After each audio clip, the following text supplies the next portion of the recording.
Magandang araw po. Sana po'y nasa mabuti kayong kalagayan. Ako po ulit si Obet. At meron na naman po tayong kwentong ibabahagi sa inyo. Ito po'y naganap sa totoong buhay. Minabuti lamang po namin na ibahin ang pangalan at ang eksaktong lugar para na rin po sa kapakanan ng mga taong nabanggit sa naturang kwento.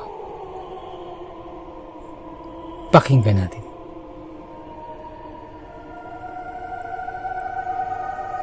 Magandang araw po sa inyo. Gusto ko lamang pong ibahagi ang kwentong minsang nangyari sa buhay ko. Isang kwentong hanggang ngayon ay palaisipan pa rin sa akin. Isang pangyayaring naganap sa buhay ko na hindi ko malilimutan.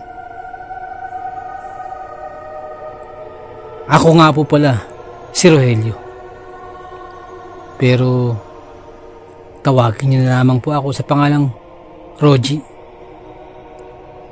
Ako ay ipinanganak at lumaki sa lalawigan ng Capiz.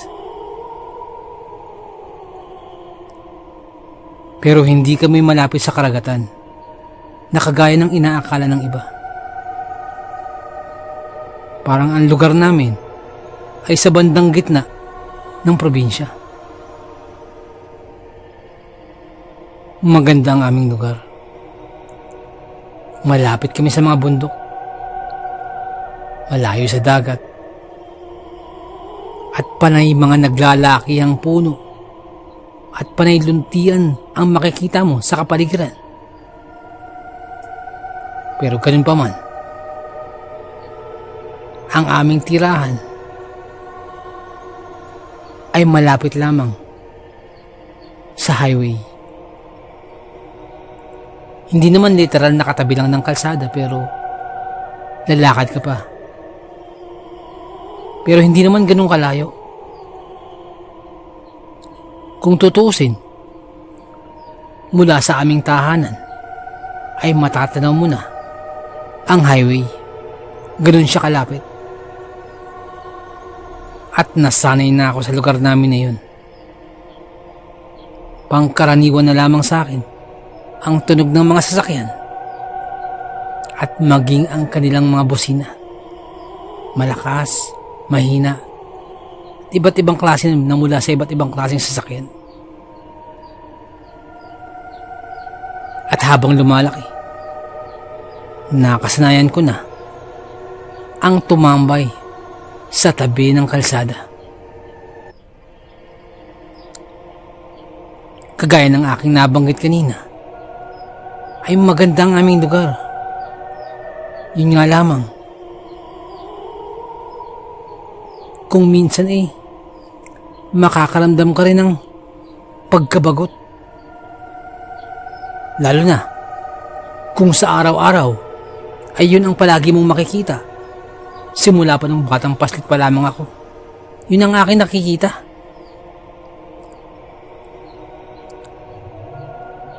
At upang maibsan ang aking pagkabagot, ay tumatambay ako doon malapit sa may highway. Nakakalibang kasi ang makakita ng mga dumadaan ng mga sasakyan at hindi mo namamalayan na mabilis lumilipas ang oras at nawawala ang aking pagkabagot sa aming lugar. Tumatambay lang naman ako dun kapag walang magawa sa bahay. At kapag dumilim na, ay uuwi na ako. At sa lugar namin, ay hindi lamang ako ang tumatambay dun. Doon din tumatambay ang iba ko pang mga kaibigan sa aming lugar. Nung bata pa lamang ako, ay madalas akong pagbawalan ng aking mga magulang at ang aking mga tiyuhin na tumambay malapit sa highway. Totoo naman sila. Dahil maaring peligroso ang lugar at baka may maaksidente kung kaya't nilalayo lamang ako sa disgrasya. Pero kung minsan ay tumatakas ako at dun lang nila ako nakikita na nakatambay sa may highway. Ang highway namin na yun ay may waiting shed, partikular na malapit sa lugar namin. At kahit anong bilin sa akin, nila nanay, nila tatay, nila lolo at lola, ay parang baliwala sa akin. At dahil sa katigasan ng aking ulo, ay minsan ay may ikinuwento sa akin ang aking lolo.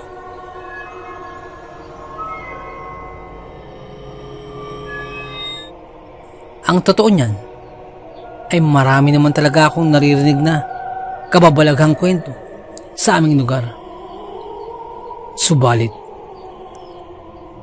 may isang ikinuwento sa akin si lolo na lagi kong naaalala. At tungkol ito sa isang bus. Bata pa lamang ako ay usap-usapan na sa aming bayan ang isang pangyayaring hindi nasolusyonan at hindi rin nabigyan ng rason kung bakit bigla na lamang naglaho ang isang bus na sinasakyan ng mga taong hindi bababa sa 40 ang bilang. May babae, may lalaki, may bata, may matanda. Basta't hindi bababa sa 40 katao ang lula ng bus na yun. Isang resort daw sa Capiz ang naispuntahan ng grupo. Ngunit nagulantang na lamang ang mga kamag-anak ng sakay ng bus na yun.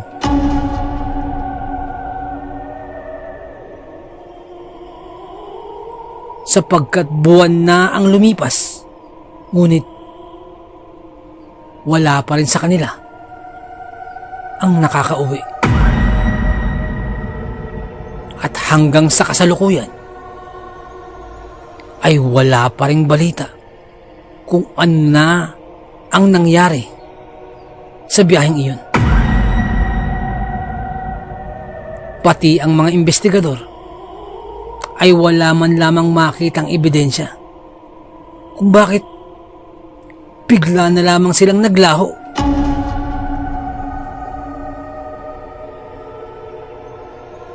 Dalawang dekada na mahigit ang lumipas mula nang sila ay mawala.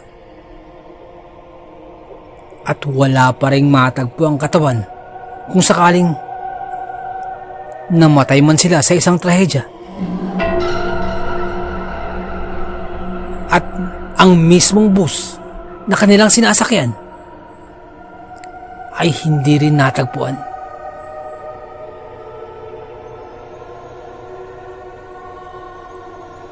Narinig ko na ang kwentong ito mula sa mga kaibigan ko rito. Subalit, nung ikinuwento mismo ito ng aking lolo, ay iba ang kanyang pagkakakwento. Na parang may kasamang babala.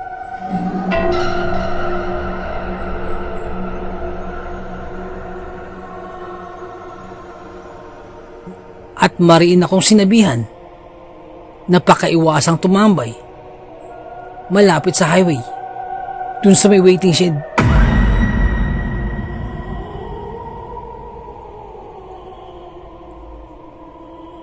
Ngunit sa kabila ng babala ni lolo ay matigas pa rin ang aking ulo. nagpatuloy pa rin ako sa pagtambay sa lugar na yun, sa may waiting shed. Parang naging parte na kasi ng pang-araw-araw kong gawain ang tumambay dun.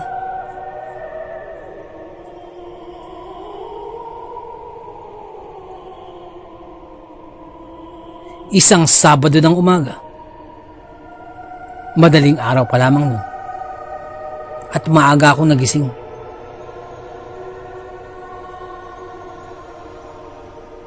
At habang nagkakape, ay tumambay ako sa labas ng bahay, malapit sa kalsada. At dahil probinsya ang lugar namin, ay wala masyadong dumadaan sa kalsada pag ganun pa kaaga. Nakasilay lamang ako sa kalsada habang humihigop ng mainit na kape.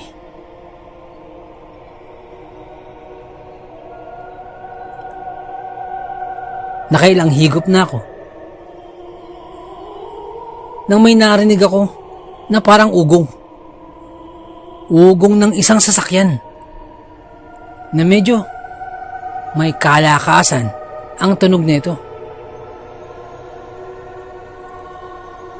Sa tunog pa lamang ay alam ko ng malaking sasakyan ang paparating. At hindi nga ako nagkamali. Ilang sandali lamang ay may humintong pampasaherong bus sa harapan ko. Yun nga lamang ay medyo makaluma na ang disenyo ng katawan nito. Ibang-iba sa mga bus na nakikita ko dito. At ang bus na to, parang ibang-iba na ang kaha. Dala marahil na luma na ito.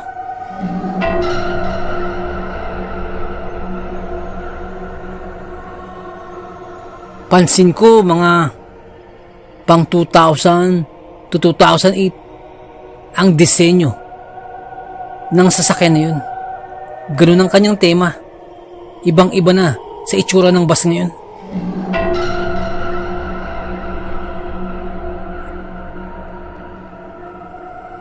Tinitingnan ko lamang ang bus habang humihigop ng mainit na kape. Nang maya-maya ay may bumaba sa bus na yun. Isang lalaki.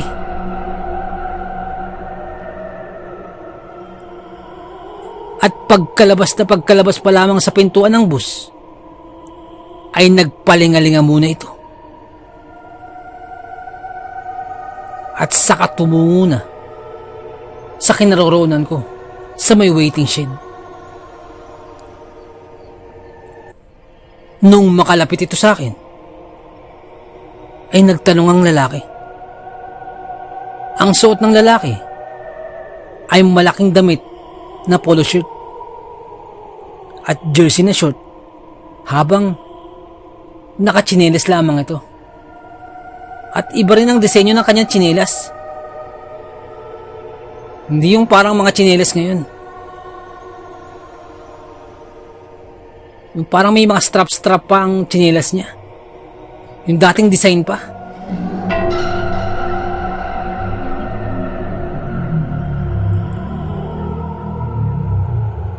Habang ako'y humihigop ng kape, ay nagtanong sa akin ng lalaki.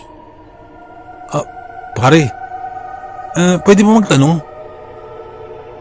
Tumango lamang ako. Pare, saan ba yung saan ba yung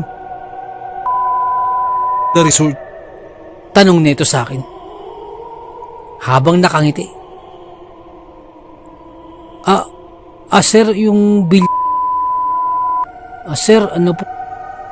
Nakalagpas na po kayo. Doon pa po yun. Kaya lang, sir, parang matagal nang sarado ang resort na yun eh.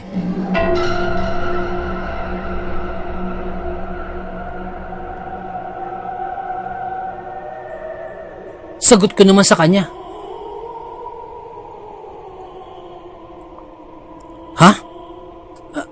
Ano sabi mo pare? Sarado?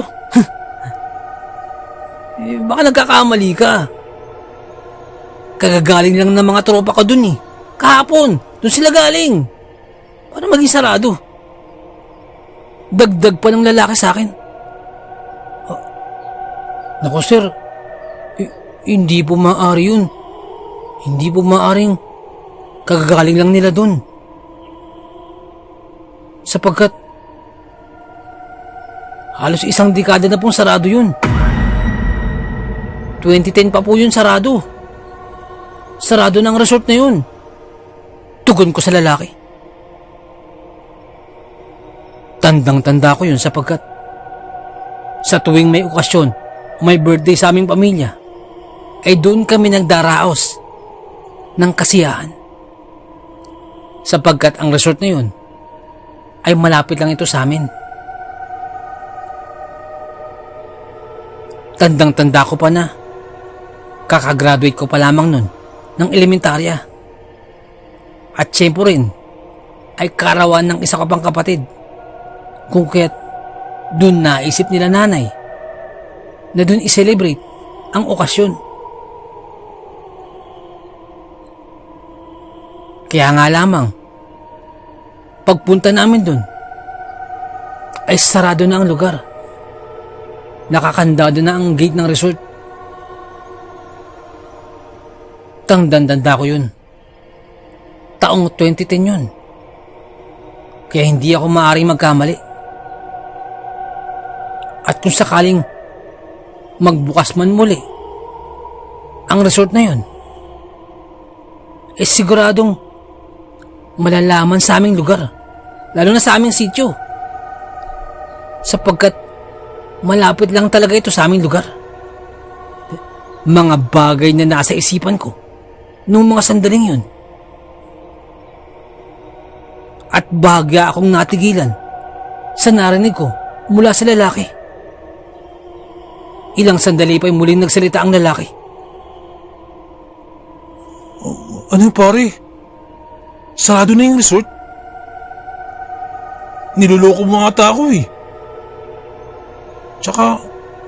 Tsaka anong 2010?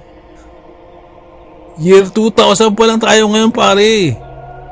Year 2000. Niloloko mo ba ako? Bahagya pang natatawa na nangatwiran sa akin ang lalaki.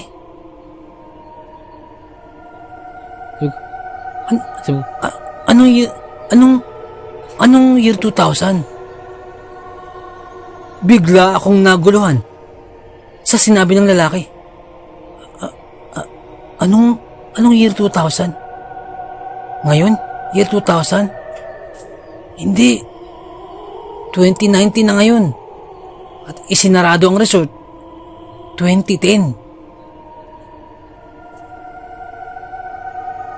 Sa labis kong kaguluhan, inisip ko na baka isang prank lamang ito. Baka may nagbibiro lamang sa akin o binibiro lamang ako nila kuya na baka gumagawa lamang sila ng isang vlog at ginagawa lang akong content. Kung kaya't medyo sinakyan ko na lamang si kuya. Ngunit nakaramdam ako ng pag-aalangan at napangiti na lamang ako at pilit sinakyan ang pagpaprank ni kuya. Nang muli akong tumingin sa lalaki, ay hindi na ito nakangiti at mukhang hindi naman siya nagbibiro. At wala akong maramdamang biro o joke man lamang sa hilatya ng kanyang muka. At walang halong kung ano paman ang kanyang sinabi. Nakatingin lamang sa akin ng lalaki na parang inaantay lamang niya kung ano ang aking magiging tugon. dun sa kanyang sinabi. Dahil dun ay muli ako nagsalita. Hindi sir. 2019 na po tayo ngayon. Ngayon po ay May 19, 2019 po. Isinarado po ang resort 2010. At malayong taon na po ang 2000. Halos 2 dekada na po ang lumipas. Paliwanag ko sa kanya kahit naguguluhan ako sa kanyang mga sinabi. Kasunod nun ay nag-isip na ako ng dahilan upang makaiwas sa lalaki. Iniisip ko na baka prank lang talaga ang lahat at baka masama pa ako sa vlog nila o sa video nila. Subalit, hindi ko kinabakasan ng kahit anong pagbibiro o kahit ngiti man lamang ang lalaki nung sinabi ko yun. Bahagyan ng laki pa ang kanyang mga mata nang marinig niya ang date ng binanggit ko ito. Muling sumagot ang lalaki. At hindi ito naniniwala sa aking mga sinabi. At kitang-kita ako sa kanyang pagmumuka ang pagkagulat, ang pagkaseryoso, at todo tanggi na hindi siya naniniwala sa aking sinasabi. Dahil doon ay lalo akong naguluhan. Magpapaliwanag pa sana ako ulit nang biglang dumukot sa kanyang bulsa yung lalaki. Pare, anong sinasabi mo? Niloloko mo naman yata ako eh.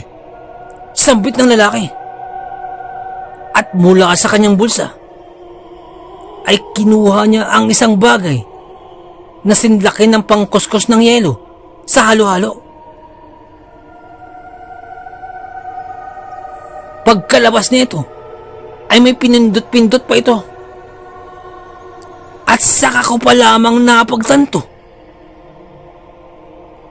na isang cellphone ang binunot niya. Ngunit sa itsura nito ay lumang-luma na ang itsura nito. Sigurado ako dun sapagkat ang lumang modelo ng cellphone na yun ay ganyan din ang ginagamit ng aking tatay dati. Yung ganyang klaseng cellphone. At huli akong nakakita ng ganyang klase ng cellphone ay mga early 2000 pa. At yung ganyang klaseng cellphone ni tatay ay matagal nang sira. Diyan pa ako naglalaro ng games dati. Ngunit ang hawak ng lalaki ay tila gumagana pa. Bahagya pang lumapit sa akin ng lalaki at may nais pa siyang ipakita sa akin.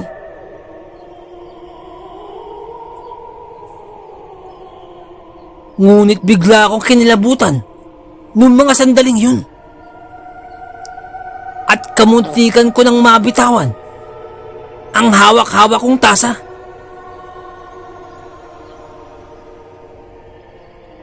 Nung tagpong yun, na nakaramdam ako ng pagkakilabot sapagkat dun na sumagi sa aking isipan ang nawawalang bus nung taong 2000. Lalo pa akong kinilabutan pagtayuan ng aking mga balahibo sa buong katawan. Dahil dun, ay naisipan ko din kuhain ang aking cellphone upang ipakita mismo sa lalaki na totoo ang aking sinasabi.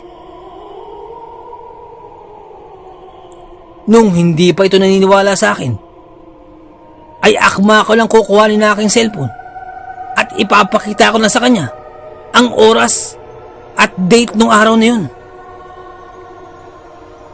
At nang ipapakita ko na sa kanya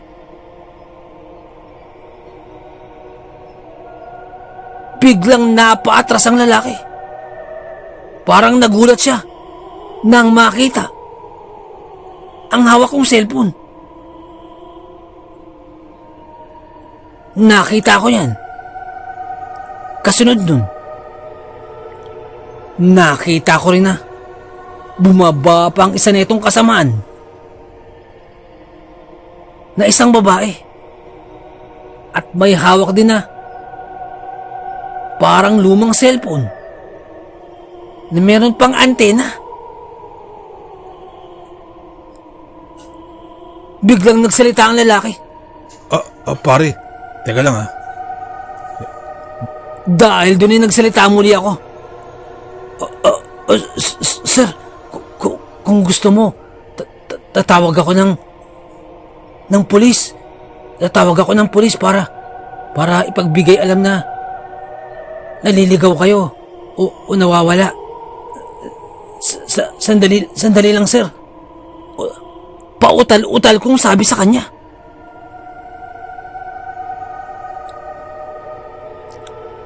Subalit mabilis na sumagot ang lalaki. Wag na lang pare. Wag na lang. Aalis na lang kami. Sambit pa nito. At dali-dali itong umakyat pabalik sa bus sa kanilang sinakyan. Ganun din ang babaeng kasama nito na may hawak-hawak din na lumang cellphone. Kasunod nun ay halos hindi na ako makapagsalita pa dahil sa bilis ng pangyayari. Naiwan akong tulala. At hindi ko na namamalayan na nanginginig na ako sa aking kinatatayuan. Pagkaakyat ng dalawa, ay agad na humarurot ang takbo ang bus. Hanggang sa hindi ko na sila matanaw pa. Magpasa hanggang ngayon, ay palaisipan pa rin sa akin kung sila nga ba yung nawawalang bus nung taong 2000.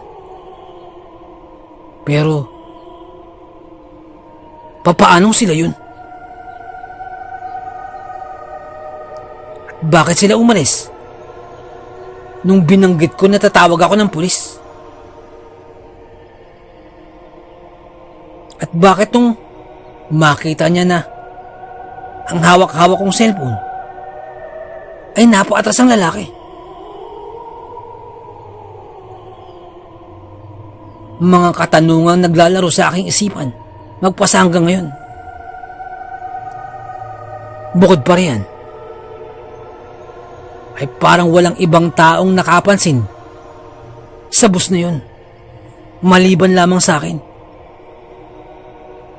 At wala ding ibang nakakita pa ng bus na yun simula ng araw na yun.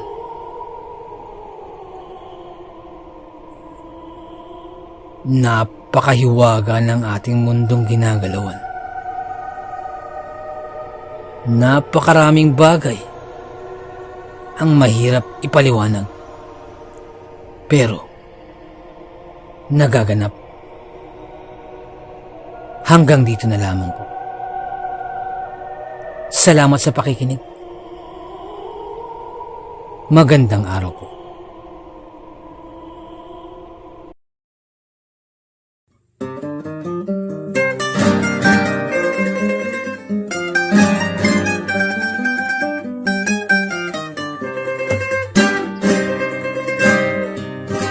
Nais ko lamang pong magpasalamat sa lahat po ng sumusuporta sa ating channel, sa lahat po ng ating mga subscribers, mga listeners, at mga silent listeners po natin. Maraming salamat po.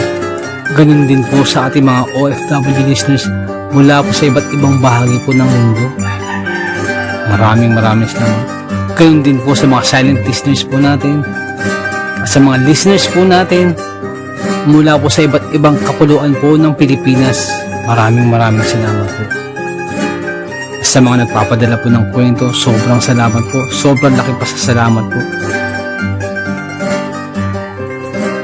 Nais ko lamang pong i-shout out si Ma'am Helen Casamayor. Ma'am, maraming salamat po. Isa po sa masugid natin tagapakinig po mula pa po nung nasa Saudi pa po siya. Maraming salamat po, Ma'am Helen Casamayor. Isa po sa ating mga silent listeners. Sobrang salamat po. Sana po, ingat po kayo dyan palagi. Maraming salamat po. Nais ko lamang pong i-shout out si Boss Marlon ng Di Masalang. Boss, shoutout po. Maraming salamat po sa pakikinig. At nais ko rin pong i-shout out si Ma'am Dalisay Concepcion. Maraming salamat po sa pakikinig. Shoutout po sa inyo, ma'am. Shoutout din po kay Sir Myong.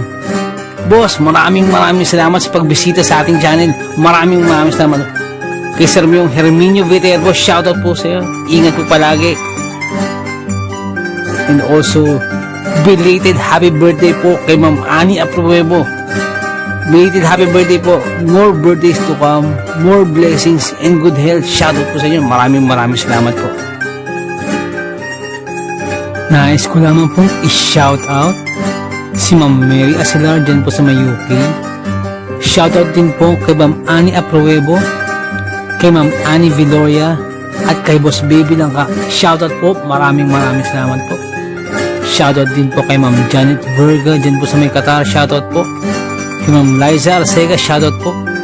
Shoutout din po sa Manhattan Hamburger dyan po sa may Bukandala 3, Imus Cavite. Shoutout po sa inyo. Ganun din po kay Boss Fernando Marcos. Shoutout po. Shoutout din po kay Ma'am Christy Harm dyan po sa may Hamburg, Germany. Shoutout po. Ganun din po kay Tata Estong Nestor Bauyon dyan po sa may London, England. Shoutout po. Kay Boss Jing Fensalida, isa po sa ating mga silent listeners. Maraming salamat po. At kay Boss Bobby Gonzales at sa Gonzales family, shoutout po. Maraming salamat po, boss. Ganun din po kay Boss Camelo Aroy, shoutout po. Kay Boss Malvin Esquera, boss, shoutout po. Kay Boss Miguel Torres Kibel, shoutout po. Kay Ma'am Imelda Pascua. Kay Ma'am Elizabeth Arnaiz, shoutout po. Kay Ma'am Rosie De Mesa, shoutout po. Kay Boss Haz dyan po sa may Saudi, shoutout po. Salamat din po kay Boss BK. Salamat sa milk tea, shoutout sa iyo. At salamat sa suporta, shoutout po. Salamat din po kay Ma'am Eileen Rodriguez. Shoutout po, ma'am, sa mga suggestion. Maraming salamat po. At sa mga hindi ko po nabanggit, pasensya po muna. Pero sa next time po, i-shoutout po natin yan. Maraming salamat po.